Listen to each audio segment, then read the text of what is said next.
Here I have CUBOT X30, and today I'm going to show you how to change ringtone on this device. So first of all, you have to go to settings, then to the sound section, and here you have phone ringtone. Here there are several ringtones here.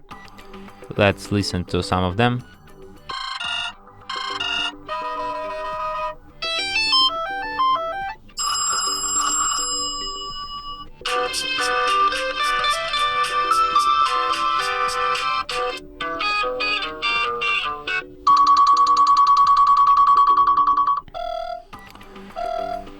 Oh, that's a lot of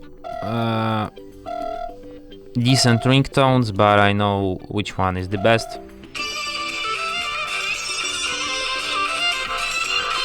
I'm going with this one.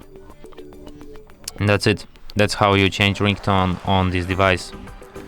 Thanks for watching. If you find this tutorial useful, don't forget to hit that like button and subscribe to our channel.